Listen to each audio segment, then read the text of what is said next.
This segment of the CU podcast is sponsored by Contra Returns. Yes, Contra is one of the longest running run-and-gun shooters that has stolen the hearts of millions of gamers since 1987, including myself. I love Contra. Contra Returns aims to bring that epic action we all know and love back for a new generation of mobile gamers to enjoy. In Contra Returns, players can enjoy the classic side-scrolling gameplay, two-person teams, alien bosses, and signature settings, and the soundtrack from the original series on their mobile devices.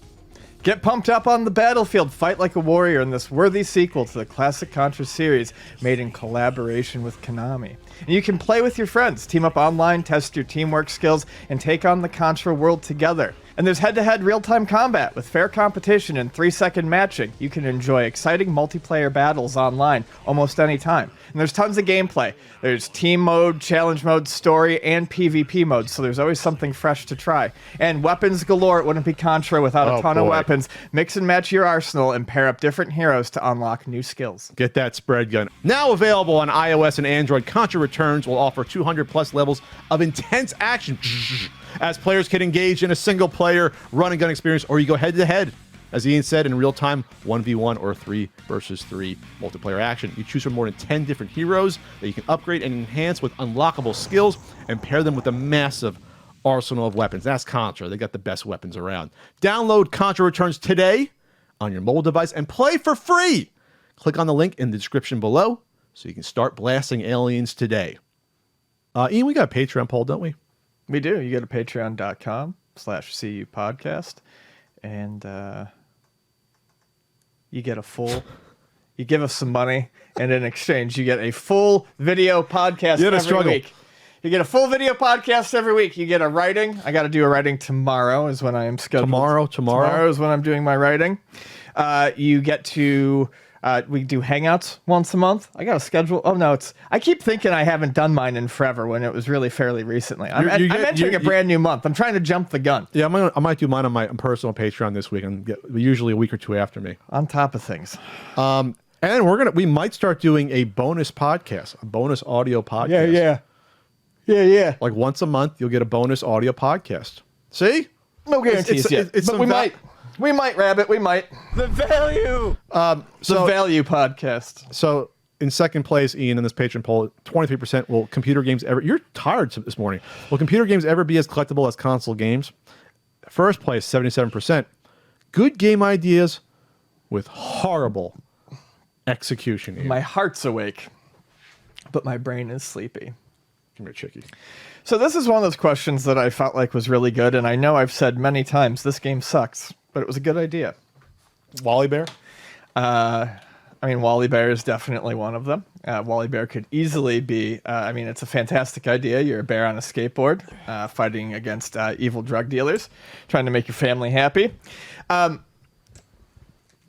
So I have a couple in my head. I couldn't think of any of these great examples that I thought I would have. I only had 24 hours, but here's a few. Superman 64.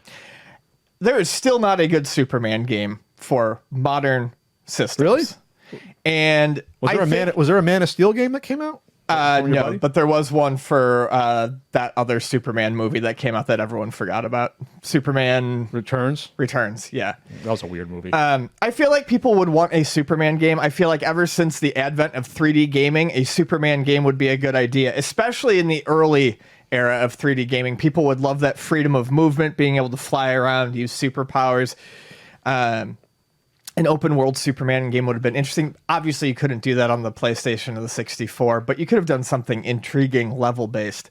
Instead, what we got was a ring fly through simulator in Superman 64. Well, that's the first stage, but no, it got past that stage. Yeah.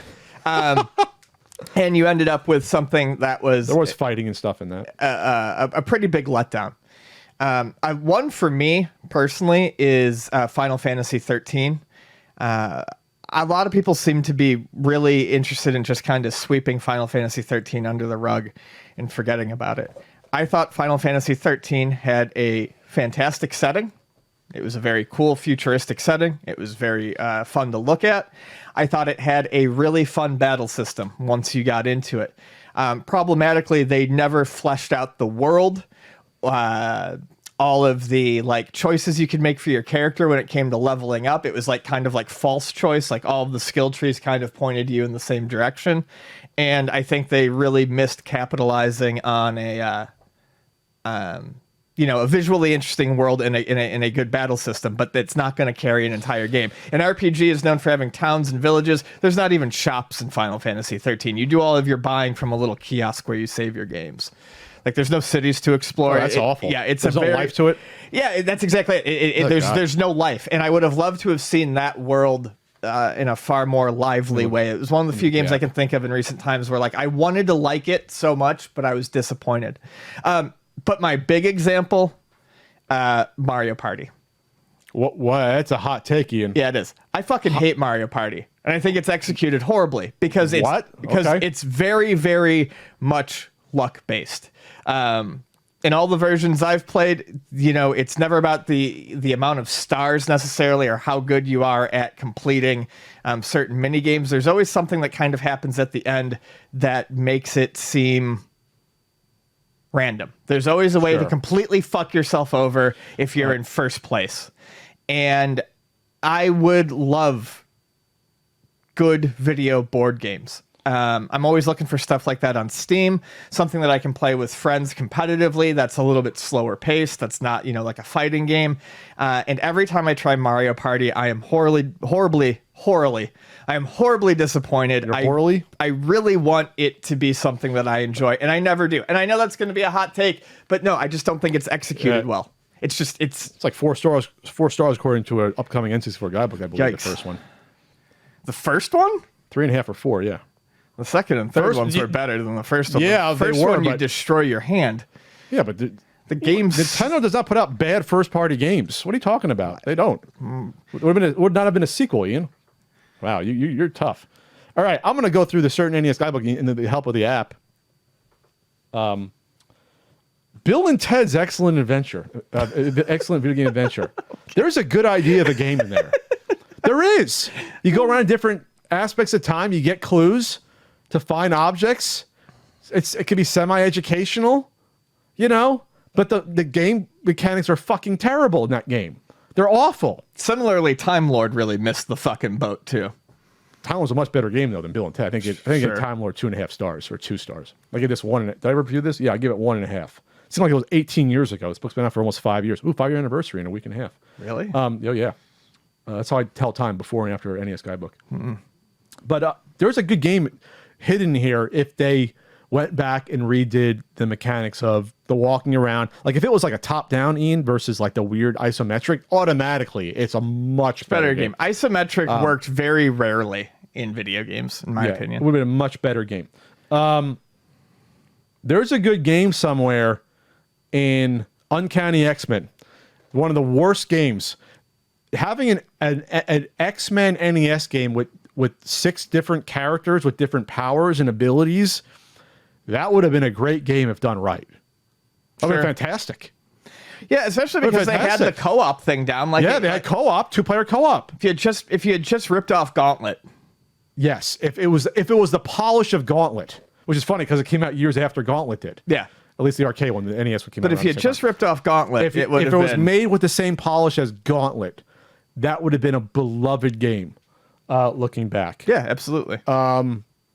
Let's see. I guess the Advanced Dungeons & Dragons ones weren't well reviewed, but I don't know much how you can do it better. Obviously, Ghostbusters on the NES. There's a good game. There's a good game in there somewhere.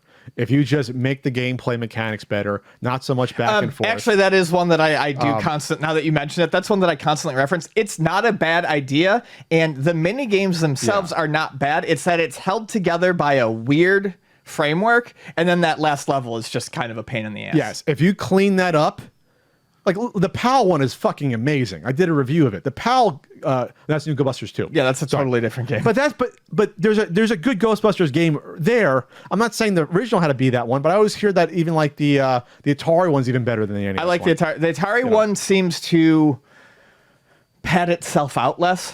Like the driving segments don't seem to be as long. The problem with the Atari one is the Atari has a one-button controller. So to actively play that game properly, you have to sit in front of the console and like use a switch to drop a trap. You use a switch to bring up your inventory. Like it's a pain in the ass to actually play. This is how you fix the NES Ghostbusters. I'm going to do it right now. You get rid of almost all the driving sequences, or you minimize them. You shorten them. You take the price down on all the different items you get so that they're more attainable. Every building you have where after you get the ghost on the outside, you go in and do like the final boss battle, you do the little shooter thing. You make it more structured like that. And then, yes, the staircase thing is fucking ridiculous. Yeah. You get rid of that entire... You do that, you have a game that's like, oh, this is like an average game. This is interesting. It wouldn't be one of the most shit-on games. What else you got here? Last Ninja was just horribly executed going from PC to NES. I actually don't mind Muscle. I gave it 2 stars. Ew, it's awful. You learn to play it. Star Voyager. I think that's one that could have been... It didn't really work as a simulation. You could have made it a little more accessible. It's a little more... Not heady, but like... They had to dumb down Star Voyager a little bit, I believe. Back to the Future 2 and 3. You just got to make a standard fucking platformer without bouncing around in mini games bullshit, and that would have been a fun game. Or you know what I mean? That would have been good. Sure. I'm not saying it has to be like the Genesis one, you know how they had that, but like there's a good game there. The fact that that's worse than the original Back to the Future says something, in my opinion. Yeah, I think no, it's worse absolutely. than the original. The original Back to the Future is not bad. Just get rid of the fucking annoying music. Cyberball could have been a lot better. I think it's better on other platforms. That fails on the NES. I don't mean to make it just NES. Funhouse isn't even like... Funhouse has nothing to do with the fucking game show. It's very sad. Double Dare NES does. Funhouse is just like, we're going to take a game and just make it a weird shooter. Come on, man. It had a different name I'm pretty certain it was one of those games that they like just slapped a different name on. I think they grabbed a UK game and slapped a different name on it. That was insulting. That was insulting. Especially because I loved that show and I loved the Funhouse. I liked the Funhouse more than I think I liked the obstacle course in Double Dare. Pictionary is annoying because it's a bunch of weird minigames that have nothing to do with drawing. So it's like, why don't you just draw? Like Pictionary should have been Anticipation in some way. Like Anticipation gets more of the Pictionary down than Pictionary does. It's kind of weird like that. Rambo. Some people like Rambo. I think it's a little more obtuse than it needs to be. Same thing with like Goonies Too. It's like you went a little bit too far. I think Goonies 2 is a great... I love Goonies Too. Goonies 2 is a great example of... It's like, well... They definitely could have streamlined the maze. I don't think they needed to get rid of it. I like the multi-gameplay stuff, but they needed to make it a little less fucking obtuse. People that argue Legend of Zelda, you don't know where to go. No, you don't know where to go at Goonies 2. You don't know where to go. You're just hopping around and warping here and there and trying to knock your hammer or glove on everything. That's insane. Do that. Then I watched the speedrun and you can beat the game in like 15 minutes somehow. Yeah. If you know where to go. It's amazing, right? It's like when you're a kid. That's speedruns in general to me, though, is the fact that but it's amazing. You can always beat them way quicker than I would When you're a kid, it'll take you 4 hours to get halfway through the game because you're just experimenting. Yeah. And then it's like, oh, I know where to do everything on that. That's another one there. Super Pitfall is awful on the NES. That could have been a great game. An actual exploring game. And yeah, there's others. There's others here. You reviewed Winter Games, Ian. I remember that. You did not give that a good review. That sucks. And I love the... it's not a bad game at its heart because the Apple II version is fantastic. It's the NES version blows. There's a good game somewhere in Amagon. They just executed it poorly, unfortunately. There's something to be said for, you're a gun wielder, then you turn into a roid rage guy. That game appealed to me as a child. Thankfully, I never really played it as a child. No, I played it at Billy's house. In between listening to Queen, Prince, and NWA, and Ice-T, we played some Amagon. I think we rented it. Yeah, it was very eclectic taste Billy had in music. It helped me a lot growing up. Amagon's one. Then Athena I have down here is only 1 star. I don't know who reviewed that one. Did you review that, Athena, for here? Athena's tough. I might have. That was an arcade game, but that was not a good good port did not. The arcade game's got its issues, but the port did not. You did review it, Ian. Yeah. Kind of a short review. I'm a sucker for a cute game, so I've often tried to trick myself into believing there was something redeeming about this title. However, taking a purposely critical eye to it has not left me with much positivity. I dig the character, so I'm glad she found eternal life in the King of Fighters series, even if I don't play as her much. Stick with her as a chipper brawler.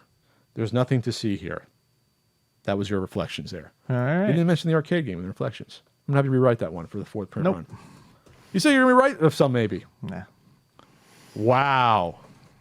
Sorry to call you out, Ian.